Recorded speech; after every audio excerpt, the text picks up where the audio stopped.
Habari leo magazetini. Today in media. Aujourd'hui dans les médias. Uyu munsi mu itangazamakuru. Kuva kuwa mbere kugeza kuwa gatanu kuri Primo Media Rwanda.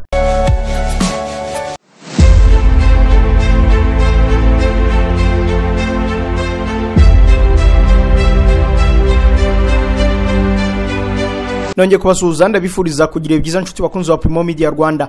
Nahe makuru yavuzwe none mu itangazamakuru. I Rwanda abakuru ba diplomasi y'u Rwanda na Kongo bahuriye ku meza y'ibiganiro. Tito Barahira warufungiye ibyaha bya genocide yapfiriye mu Bufaransa. I Rubavu hari abaturage bavuga ko ubuyobozi bwasenye ibiro by'umurenge bukabyimurira hababangamiye. Repubulika ya Demokarasi ya Kongo irashinja ingabo z'u Rwanda kwinjirira GPS y'indege zayo. Muri Repubulika ya Demokarasi ya Kongo umutungo wa Kone Nanga na Jean-Jacques Muamba wamaze gufatirwa. Mu gihugu cy'u Burundi abaturage bakomeje kwibaza urwego umuyobozi w'igihugu Evariste Ndayishimiye yagezeho nyuma yuko abagore bamusasiye ibitenge i Bujumbura kugira ngo atambuke bigatangaza benshi. Mu gihugu cya Cameroon urubyiruko ruzwi nka Generation Z rwateguje ubutegetsi ko rugiye kwigaragambya. Donald Trump wagiye gusobanurira FBI ibijyanye n'iraswa rye. Ivuriro Everlife nahivurije umwijima mivuriza n'iby'amabanga y'abashakanye bankoraho riraka nabahanga pe. Nyuma yo kugira ikibazo cy'imisemburo mike bandangiye ivuriro Everlife ndarigana baramfasha icyo kibazo kirakemuka. Nyuma naje kujyana n'umubyeyi wanjye afite ikibazo cya hypertension ubu ngubu n'umuziba. Nashishikariza abantu bafite ibibazo by'imisemburo bigatuma batabyara bigatuma imihango yabo itaza neza nkuko bikwiye kuba mwagana ivuriro Everlife bakabafasha. Murakoze cyane. Ivuriro Everlife rikorera Nyabugogo imaze kuba ubukombe mu Rwanda no hanze yarwo mu kuvura indwara bakoresheje imiti y'ibimera kandi itunganyijwe neza mu buryo bw'ibinini, poudre cyangwa liquide. Hari abadogiteri batandukanye bagufasha kandi kiza nuko aho waba uherereye hose ku isi imiti yakugeraho cyane ko bakorana na DHL.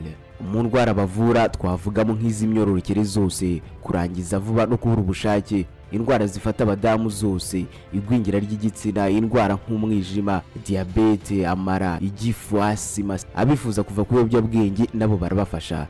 Ku bindi bisobanuro wahamagara cyangwa ukandikira muganga. Everlife, icyizere cy'ubuzima.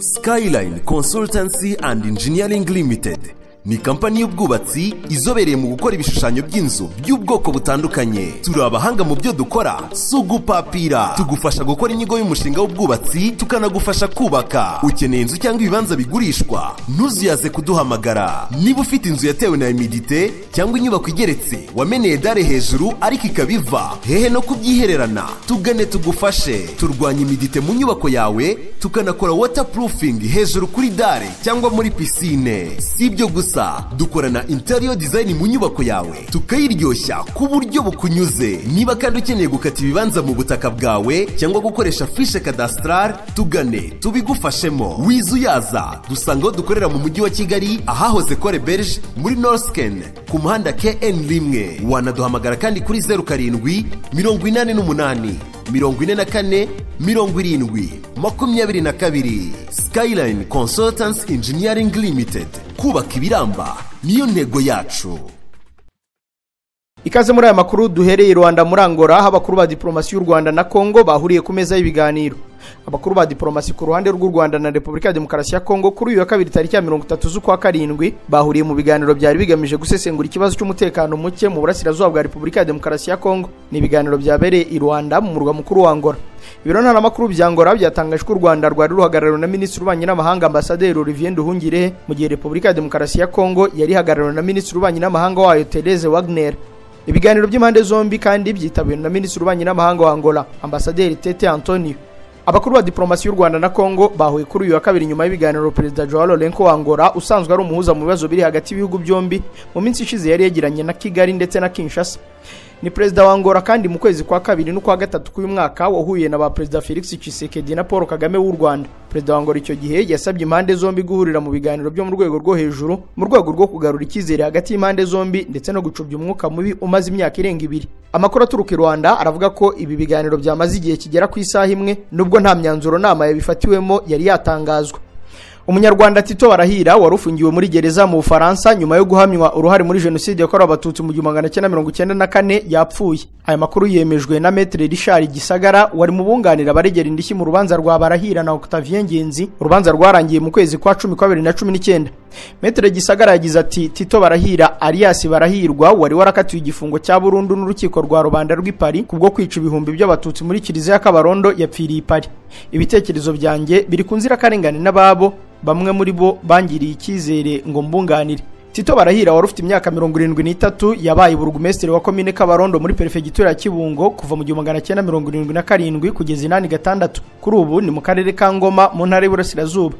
Yafatiwe n'inzego z'umutekano z'Ubufaransa i Toulouse mu 2013. Atangira kuburanishwa ku byaha bya jenoside n'ibyibasiye inyoko muntu mu kwezi kwa 5 kwa 2016. Ntabwo yigeze yemera ko yabikoze. Barahira kandi yashinjwaga kugira uruhare mu bwicanyi bwakorewe abatutsi bari bahungiye muri Kiliziya Paruwasi Gatolika ya Kabarondo, kandi hari ubwo yatangaga amabwiriza yo kwica, ubundi akaba ari ubwe ubyikorera. Mu kwezi kwa 7 kwa 2016 urukiko rubanza rwamukatiye igifungo cya burundu, gishimangirwa n'izindi nkiko yari yarajuririye mu kwezi kwa 7 kwa 2018 no mu kwa 10 kwa 2019. Naho Loni yagaye Repubulika ya Demokarasi ya Kongo idakurikirana n'abanyarwanda bakekwaho uruhare muri jenoside. Umujyanama w'umuryango w'abibumbye ushinzwe gukumira jenoside Alice Ndelitu yanenze ubutabera bwa Repubulika ya Demokarasi ya Kongo budakurikirana abanyarwanda bakekwaho kugira uruhare muri jenoside yakorewe abatutsi mu 1994. Alice Ndelitu wagiriye uruzinduko mu Rwanda yasuye inkambi ya Nkamira icumbikiye abanyekongo b'abatutsi, bamusobanurira ubuzima bugoye banyuzemo kugeza ubwo bafashe icyemezo cyo guhunga.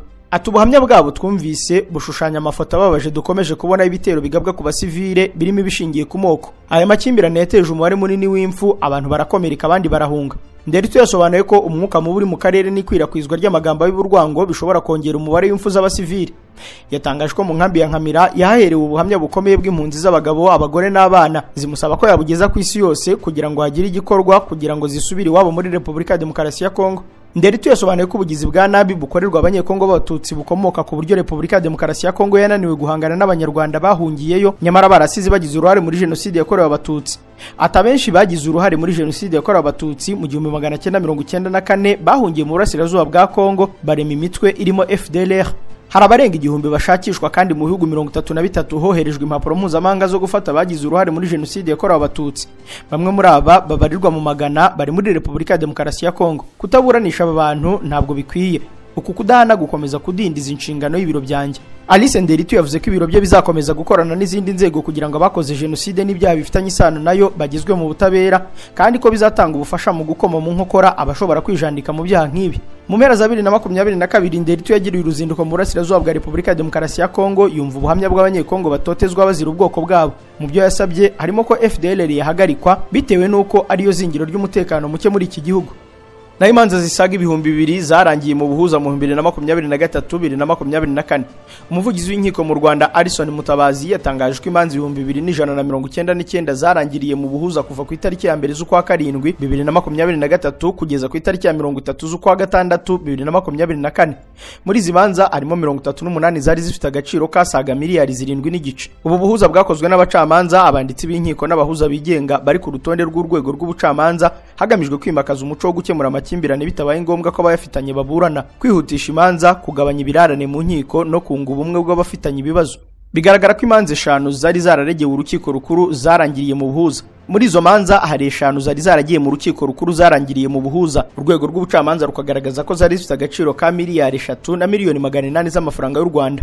Alison Mutabazi avuga ko bitewe n'agaciro kanini k'izi manza iyo zitarangirira mu buhuza zari kumara igihe kinini mu nkiko, bigatuma ibirarane mu nkiko bitagabanuka, hatirengagijwe n'izindi ngaruka ku baburanyi bahora mu manza arimo gutakaza umwanya, guhora mu makimbirane ndetse n'ibindi. Mu mezi 21 ashize ubu buryo bwafashije mu kwihutisha imanza, gukemura no kugabanya ingaruka z'icyaha ku wagikorewe, kugabanya ibirarane by'imanza, kugabanya ubucucike mu magororero no gutahura amakuru ataramenyekana ku byaha byakozwe.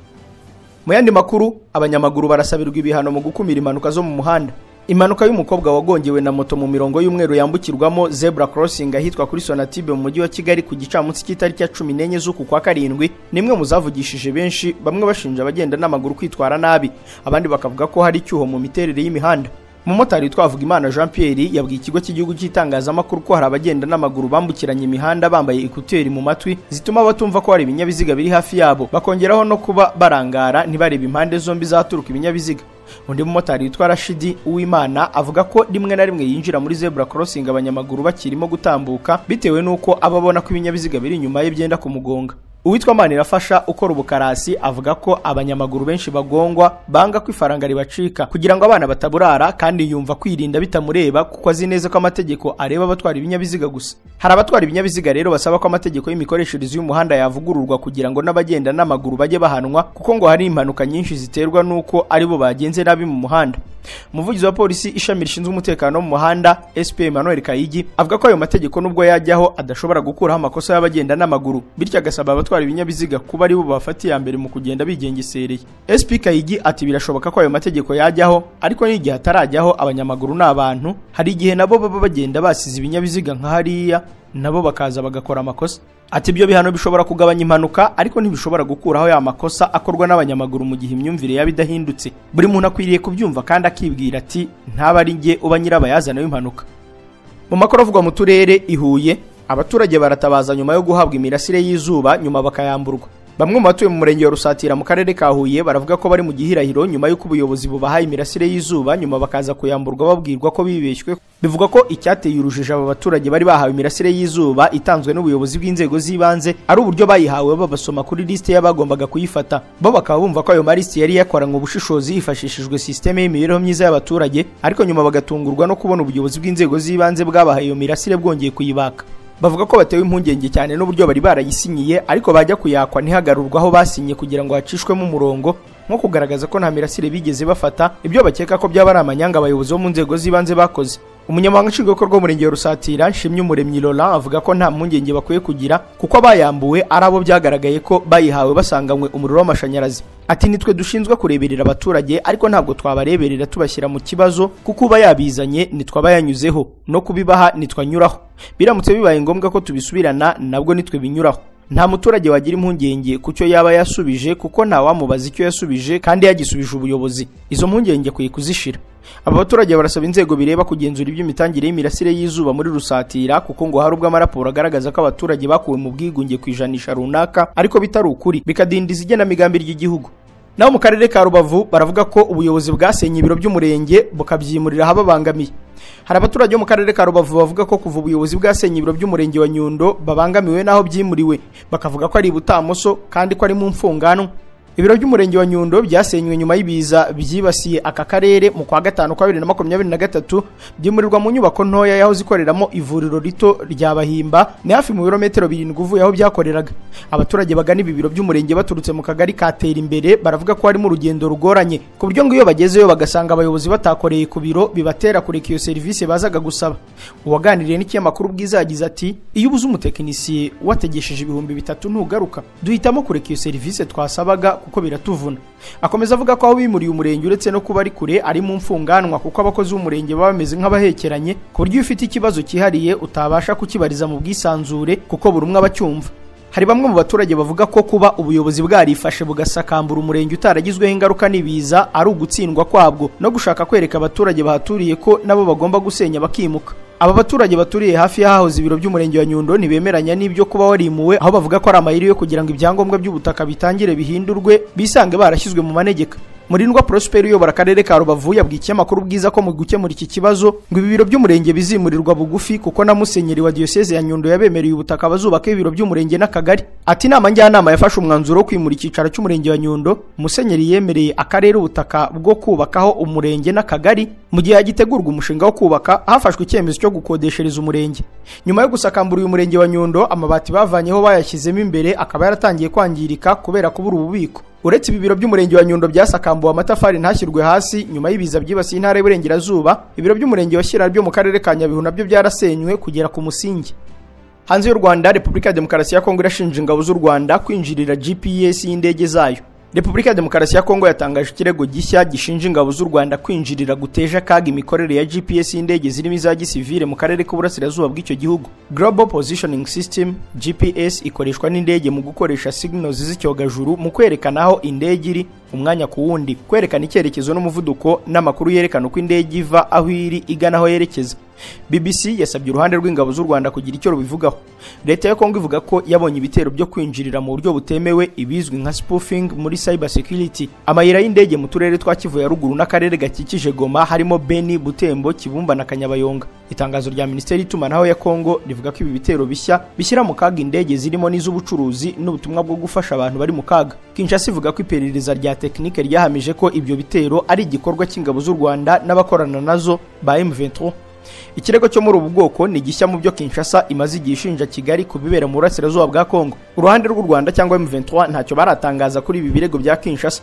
Gusa abategetsi b'u Rwanda bagiye basubiramo kenshi ko ikibazo cya Kongo kireba abanyekongo ubwabo. Kinshasa ivuga ko iba ruguhonyora gukomeye amategeko mpuzamahanga agenga kudakoresha intwaro ku basivile, igasaba urwego mpuzamahanga rw'indege za gisivile gufatira u Rwanda ibihano. Leta ya Kongo yageze ku miryango mpuzamahanga n'ibihugu bitandukanye isabira u Rwanda ibihano irushinja gutera ubutaka bwayo iciye muri M23. Leta y'u Rwanda inenga ubutegetsi bwa Kongo kunanirwa gukemura ikibazo cya M23 nk'abanyekongo n'ikibazo cy'impunzi z'abatutsi b'abanyekongo bari mu Rwanda na Uganda, ikavuga ko ikibazo cyaba aricyo gituma M23 igenda ikongera ikagaruka. Ishinja kandi ingabo za Kongo gukorana n'umutwe FDLR urwanya ubutegetsi bw'u Rwanda. Kuri aya makimbirane hagati y'ibihugu mu 2012 hashyizweho urwego rw'ingabo n'inzobere rwiswe Expanded Joint Verification Mechanism EGVM rugenzura ibikorwa by'umutekano muke hagati y'imipaka y'ibihugu byombi. Ntibizwi niba Kongo yagije kuri urwo rwego iki kirego gishya. Muri Repubulika ya Demokarasi ya Kongo kandi umutungo wa Corneille Nangaa na Jean-Jacques Muamba wamaze gufatirwa. Urubanza rwa Corneille Nangaa umpuzabikorwa wa Alliance Fleuve Congo ruri hafi kurangira mu gihe umutungo we utimukanwa n'uw'umugore we wamaze gufatirwa. Mwiburanisha ryabaye ku munsi w'ejo kuwa mbere umushinjacyaha yasabiye ibihano biremereye cyane abaregwa 26, batanu muri bo bakaba bari mu maboko y'ubutabera, abandi baraburanishwa badahari. Ku ikubitiro hari abaregwa 25 ariko uwa 26 ni Jean-Marie Vianney Kazarama wahoze ari umuvugizi wa M23 mu 2012 wongerewe kuri urwo rutonde nyuma y'amafoto aherutse kumugaragaza ari mu duce twafashwe na M23. Ubushinjacyaha bwasabiye igihano cy'urupfu benshi mu baregwa aho bakurikiranywe ibyaha by'iterabwoba n'ibyaha by'intambara. Gusa Nanga Basiane umwe mu bagize umuryango wa Corneille Nangaa we yasabiye imyaka 20 igifungo ashinjwa kwifatanya n'umutwe urwanya ubutegetsi. Ku rundi ruhande ababuranira indishyi basabye izingana na miliyari imwe y'amadolari y'abanyamerika. Iyi kabigaragaza uburemere bw'ibirego abashinjwa baregwa nk'uko inkuru ya RFI bivuga. Kubw'ibyo rero umutungo utimukanwa wa Corneille Nangaa n'uw'umugore we ndetse n'uwitwa Jean-Jacques Muamba wahoze ari umudepite akaba n'umwe mu bagize AFC imitungo yabo yamaze gufatirwa. Nyuma yo gusabirwa ibihano n'ubushinjacyaha bunganira abaregwa basabye igihe cy'iminsi 5 kugira ngo bategure igisubizo cyabo. Cyakora urukiko rwatanze amasaha 24 gusa, igihe gito cyane nk'uko abanyamategeko bagomba gutegura no kunononsora vuba ingamba zabo zo kwiregura babivuga. Mu gihugu cya Uganda hari umunyarwanda ufunzwe ukekwaho gusambanya umwana we w'imyaka 6. Polisi ya Uganda ikorera mu gace ka Kigezi yatangaje ko yataye muri yombi umunyarwanda witwa Foster Twizeyimana ukekwaho gusambanya umukobwa we w'imyaka 6. Amakuru yatanzwe na polisi ya Uganda avuga ko Twizeyimana yakoraga akazi k'ubushumba mu karere ka Rukiga. Umuvugizi wa polisi mu gace ka Kigezi Elimate yavuze ko bikekwa ko iki cyaha Twizeyimana yagikoze tariki ya 26 z'uku kwezi mu gace ka Rukiga aho uyu mugabo yararagiye. Amakuru haragaragaza ko Twizeyimana yagiye mu ifamu ari kumwe n'umugore we n'abana babo babiri b'abakobwa, umwe w'imyaka 2 n'undi w'imyaka 6. Kubera ko Twizeyimana yari ahitaruye yahamagaye aba bana bava kuri nyina wari uri guhinga. Bahageze ngo yirukanye uw'imyaka 2 asambanya uw'imyaka 6. Nyuma y'icyo gikorwa yamubwiye gusanga nyina wari uri guhinga, ariko aza kubona ko uyu mwana afite ikibazo cyo kugenda, abona ibikomere ku ijosi n'amaraso ku matako. Nyuma yo kubaza icyabaye, uyu mukobwa yabwiye nyina ko amaze gusambanywa na se. Nyina nawe ahita yihutira gutanga ikirego, uyu mugabo atabwa muri yombi. Naho Perezida Ndayishimiye yokejwe igitutu ngo asese guverinoma yose. Ishyaka Sawanya Frodebu ritavuga rumwe na CNDD-FDD ryatanze ibyifuzo rivuga ko byafasha Perezida Ndayishimiye kugira ubutegetsi butagira ikizinga. Iri shyaka ngo risanga kwirukana abagize guverinoma iriho no gushyiraho uburyo bwemerera gutahuka abantu bose bari mu buhungiro kuva mu 2015 aribyo byatuma Burundi butekana. Ubuyobozi bw'iri shyaka Sawanya Frodebu bwabigarutseho mu mpera z'iki cyumweru dusoza ubwo ryizihizaga isabukuru y'imyaka 32 rikora mu buryo bwemewe n'amategeko. Perezida w'iri shyaka Sawanya Frodebu yavuze ko Ndayishimiye agomba gukora ibishoboka byose impunzi zigatahuka, bamwe muri bakanabongera muri guverinoma kuko ngo Perezida Evariste yivugiye ko abaministeri akorana nabo badashoboye. Ati mbere na mbere turagira inama Perezida wa Repubulika gukora ibishoboka byose kugira ngo impunzi zose z'abarundi ziba mu buhungiro zisubire mu gihugu. Turifuza ko kandi yanahindura guverinoma kongeramo n'abandi batavuga rumwe n'ubutegetsi. Patrick Nkurunziza kandi yavuze ko impunzi zashinjwaga guhirika ubutegetsi zagabanyirizwa ibihano kugira ngo babemerere gusubira mu gihugu cyabo. Ikibazo cyo gufunga abayoboke b'imitwe ya politike nacyo cyagarutsweho, maze uyu muyobozi asaba ko bagomba kurekurwa nta mananiza. Perezida w'ishyaka rya Nyakwigendera Melchior Ndadaye nawe mu ijambo rye yasabye ko uburenganzira bwa muntu bwubahirizwa muri rusange. Mu gihugu cy'u Burundi rero abaturage bakomeje kwibaza urwego umuyobozi w'igihugu Evariste Ndayishimiye yagezeho rutuma abagore basasa ibitenge agatambuka nk'uko byagenze kuri Yesu Kristo igihe Pasika yari yegereje. Byabaye ku munsi w'ejo kuwa mbere mu mujyi wa Bujumbura ubwo yasuraga abaturage bo muri uyu mujyi mu gikorwa arimo cyo kuzenguruka igihugu aganira n'abaturage. Ubutumwa bwatanzwe n'umuvugizi w'ubuyobozi bw'umujyi wa Bujumbura ahamagarira abantu gukangurira abaturage mu mujyi kwitabira igikorwa cyo kwakira umukuru w'igihugu. Yagize ati mubwira abaturage bose ko tuzahurira saa moya ku muhanda 11 twese tugenda, kandi buri mugore ndetse n'umukobwa wese agomba kuzana igitenge cyo gusasaho General Neva aranyura. Ati nk'uko mubizi amazi iminsi ari mu ruzinduko rw'akazi mu ntara zose z'igihugu, kandi buri muyobozi wese arerekana abantu bose yazanye. Ikindi utaraza gusasa igitenge ntabwo yemererwa guhabwa isukari yo gushyira mu gikoma mu gihe araba agiye kuyigura kuri butike nk'ibisanzwe. Bamwe mu bakurikirana hafi politike y'u Burundi baganiriye n'ikinyamakuru cyitwa Rwanda Tribune ngo bavuze ko ibi ari ugukungurira umukuru w'igihugu, bityo kuba mugiriye inama yo gusasirwa ibitenge nawe akabyemera yamubeshye, cyane ko ngo basasiwe ibitenge bose batigeze bamara kabiri ku butegetsi, kuko ngo na Yesu yabisasiwe mu minsi ye ya nyuma. Ni mu gihe hari abaturage bandi barimo bitotomba bavuga uburyo basabwe guhagarika ibikorwa byabo by'ubucuruzi ku munsi w'ejo, kuko inzu z'ubucuruzi ku munsi w'ejo ndetse n'inzu z'uburiro restaurant ziriwe zifunze. Abaturage bakavuga ko byabakize mu gihombo kuko hari ababona icyo barya ari uko bakoze. Barasaba ko ingendo za President Evariste Ndayishimiye zajya zitabirwa n'ababishakaho guhagarika ubuzima bw'abaturage kandi baba bakeneye kubona amafaranga, dore ko muri iyi minsi mu Burundi bari mu bihe bigoye by'ubukungu. Mu gihugu cya Kenya, Raila Odinga yatanze kandidature muri Afurika yunze ubumwe. Binyuze muri guverinoma ya Kenya, Raila Odinga yatanze kandidature yo kwiyamamariza kuzatorerwa kuyobora komisiyo ya Afurika yunze ubumwe. Hagati aho hari amakuru avuga ko Kenya ihanganye na Tanzania kuri uyu mwanya, kuko azari minisitiri w'ububanyi n'amahanga wa Tanzania January Makamba nawe afitemo akayihayiho. Gutanga iyi kandidatire byakorewe Addis Abeba muri Ethiopia, ari naho ari icyicaro cy'umuryango wa Afurika yunze ubumwe. Hari amakuru avuga ko Djibouti nayo ishaka kuzatanga kandidatire. Muri gahunda Odinga afite arimo kwishyura hamwe kwa Afurika iterambere ry'ibikorwa remezo, ubuhahirane n'ubucuruzi hagati y'ibihugu bya Afurika, kwigenga mu by'imari no guharanira uburinganire n'ubwuzuzanye bw'abagabo n'abagore. U Rwanda ruherutse gutangaza ko ruzashyigikira kandidatire ya Odinga, ndetse ngo nanatorwa ruzakomeza kumufasha gushyira mu bikorwa izo gahunda ze. Ibi ni Perezida Paul Kagame wabibwiye kimwe mu binyamakuru byo muri Kenya bikomeye kurusha ibindi mu kiganiro bagiranye mu mezi ashize. Abasesenguzi bavuga ko kuba guverinoma ya Kenya ishaka ko Odinga atorerwa uriya mwanya ari amayeri yo kumwigizayo ngo ntakomeze kutavuga rumwe na leta, ariko nanone bikaba n'ishema ry'igihugu cye. Umukandida uzemeranywaho n'ibihugu bigize umuryango wa Afurika yunze ubumwe niwe uzatorerwa kuyobora uyu mwanya, usanzweho Musa Faki Mahamat, umunyacad uri mu bubashywe kurusha abandi muri Afurika. Tukiri muri aka karere, abahanga mu by'ubuvuzi baragaragaza ko malaria ishobora gukaza umurego muri Afurika y'Iburasirazuba. Abahanga mu by'ubuzima baravuga ko indwara ya malaria ishobora kuziyongera ikarushaho kuzambya abatari bake nyuma y'uko imiti yayo imwe n'imwe yamaze kuba nk'ibicupuri.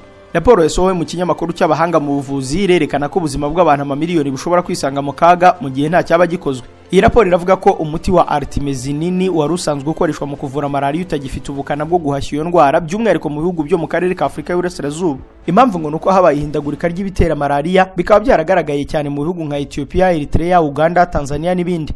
Umwe mu bahanga bateguye raporo, Lawrence von Serden, ukorera mu biro by'ubushakashatsi bw'ahitwa Mahidol Oxford Tropical Medicine muri Bangkok mu gihugu cya Thailand, avuga ko ubwoko bw'iriya miti cyangwa iyo bakunda kwita ACT ibimenyetso bitari bike byerekana ko itagifite ingufu zo kurwanya malaria.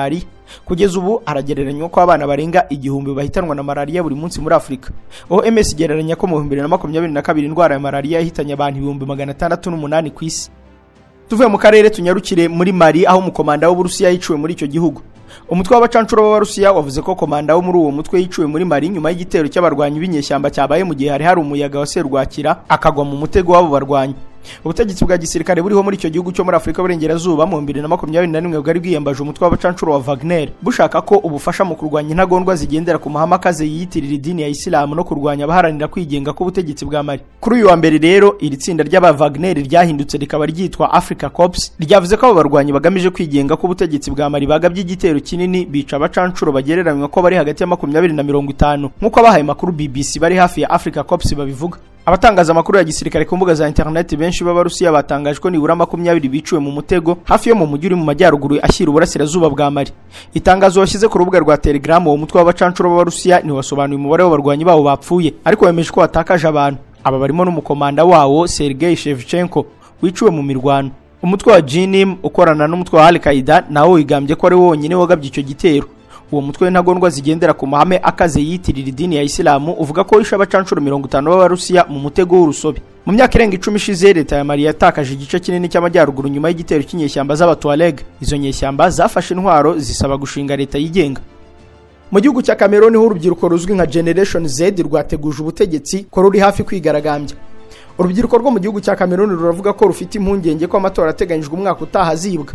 Benshi muri bo bavuga ko bakomeje kwiyandikisha kugira ngo bazatore mu buryo bubanogeye, ariko bagahamya ko amatora natagenda neza batazabyihanganira bakazigaragambya. Bavuze ibi nyuma yuko hari mugenzi wabo watawe muri yombi nyuma yo kugaragara nenga ubutegetsi. Abayobozi batavuga rumwe n'ubutegetsi n'imiryango itegamiye kuri leta bahise bashyira igitutu kuri guverinoma ya Cameroon kugira ngo irekure uyu musore ubarizwa mu rubyiruko ruzwi nka Generation Z. N'umwe mu bakoresha imbuga nkoranyambaga uvuga rikijyana muri iki gihugu yafunzwe akurikiranyweho kugumura abagenzi be no kunenga ibitagenda.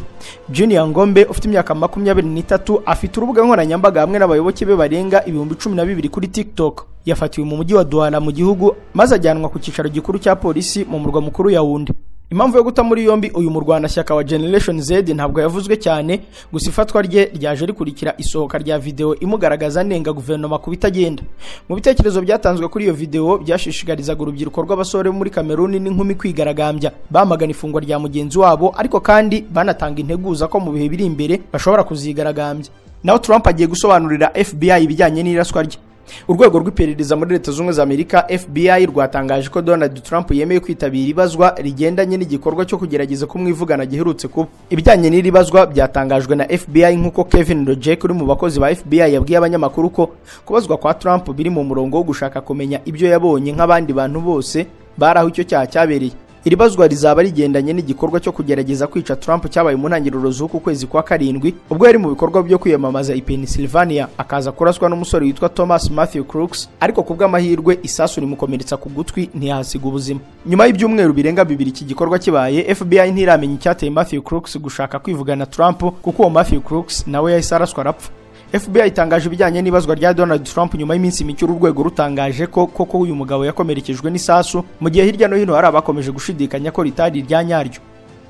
Tukiri muri Leta Zunze za Amerika, umwenda w'iki gihugu ngugeze kuri miliyari 35 by'amadolari. Komisiyo ishinzwe ingengo y'imari mu nteko ishinga amategeko ya Leta Zunze za Amerika yatangaje ko umwenda w'iki gihugu wageze kuri miliyari 35 by'amadolari, igaragaza ko hatagize igikorwa amazi ashobora kurenga inkombe. Amakuru mashya ku mwenda wa Amerika yatangajwe n'umuyobozi wa komisiyo ishinzwe ingengo y'imari mu nteko ishinga amategeko Jody Arlington.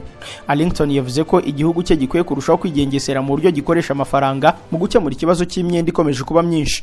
Imibare igaragaza ko ubwo Donald Trump yavaga ku buyobozi yasize umwenda wa Amerika wiyongereyeho miliyari 800 by'amadolari, ugera ku 27,700 by'amadolari. Kimwe cya kabiri cyaya nayagujijwe mu bihe by'icyorezo cya COVID-19. Imyenda yakomeje kuzamuka mu gihe cy'ubutegetsi bwa Joe Biden kugeza igeze kuri miliyari 35,000. Ibi bikaba bivuze ko nibura buri segonda Amerika bibarwa ko iguze 74 n'amafaranga 401 y'amadolari. Komisiyo ishinzwe ingengo y'imari mu nteko yagaragaje ko ugendeye kuri uyu mwenda ubona ko buri muturage wa Amerika afite umwenda w'104 by'amadolari. Buri rugo rwo muri Amerika rukagira umwenda w'266 by'amadolari. Nibura buri mwana wo muri Amerika we ngo afite umutwaro w'ideni ry'483 by'amadolari ya Amerika. Kugeza umwenda wa Amerika warenze umusaruro mbumbe wayo kuko wo ubarirwa muri miliyari 27 by'amadolari. Uyu mwenda Amerika ifite ukomoka mu mafaranga yagiye iguza mu mabanki mpuzamahanga na guverinoma z'ibihugu nk'Ubufaransa ndetse n'Ubushinwa. Hari nayo yagiye iguza abashoramari b'imbere mu gihugu binyuze mu mpapuro mpeshwa mwenda. Mu gihugu cya Israel ho guverinoma yemereye Netanyahu kwihorera kuri Hezbollah byeruye. Abaminisitiri bagize guverinoma ya Israel bahaye uburenganzira Minisitiri w'Intebe Benjamin Netanyahu na Minisitiri ushinzwe umutekano kwihorera ku mutwe wa Hezbollah muri Liban. Ni nyuma y'inama yateranye ikemeza ko Israel igomba kwihorera kuri uyu mutwe ishinja kugaba igitero cya roketi mu gace ka Druze mu misozi ya Golan yigaruriwe na Israel, ariko ukabihakana. Iki gitero cyahitanye abantu 12, akaba ari nacyo cya mbere cyo hakurya y'umupaka cyahitanye abantu benshi mu mezi menshi yo kurasana hagati y'izo mpande ebyiri. Ni igitero cyabaye mu mpera z'icyumweru gishize aho cyatumye Netanyahu ahita agaruka muri Israel atumiza inama y'ikuba. Iyi nama yarangiye yafashe umwanzuro wo Israel igomba kwihorera. Ibi rero ngo bishobora gukurura intambara yeruye ishobora kwangirikiramo byinshi. Ni mu gihe Leta Zunze za Amerika izisaba ko habaho kwicara ku meza y'ibiganiro aho kugira ngo Israel yihorere. Naho mu gihugu cya Korea ya Ruguru, ikigo gishinzwe ubutasi muri iki gihugu cyatangaje ko umukobwa wa Kim Jong Un amaze igihe ahabwa amasomo ajyanye n'imiyoborere kugira ngo azasimbure se ku butegetsi bwa Korea ya Ruguru. Ibijyanye n'aya makuru y'urwego rw'ubutasi byatangajwe na Bloomberg. Iki kinyamakuru cyavuze ko uru rwego rw'iperereza ku munsi w'ejo kuwa mbere rwakoze inama ari nayo rwagaragarijemo ko umukobwa wa Kim Jong Un witwa Kim Jue ari buzayobora igihugu nyuma ya se. aya makuru atangajwe nyuma y'uko uyu mukobwa amaze igihe agaragara ari kumwe na se mu bikorwa bitandukanye cyane cyane ibijyanye na gisirikare. Mu 2022 bombi bagaragaye bari kumwe ubwo Korea ya ruguru yamurikaga ibisasu bya misile bishobora kwambukiranya imigabane. Kuba Kim Jong azasimbura se ku butegetsi nta gitangaje cyane kirimo, dore ko uyu muryango umaze igihe kinini usimburana ari uyobora Korea ya ruguru. Uyu Kim Jong Un mubona we yatangiye kuyobora Korea ya ruguru mu 2011 nyuma y'urupfu rwa se Kim Jong Il. Shiti bakunze wa Primo Media Rwanda, mu nyemerere iyi nkuru rero dusorezaho amakuru yavuzwe none mu binyamakuru n'ibitangazamakuru. Birumvikana ko ari make mu makuru menshi abayagarutsweho. Mwagezwaho nanjye Jean Dodier Kanijabo. Gahunda y'uyu munsi mu itangazamakuru naho ku munsi w'ejo. Mugira amahoro y'Imana.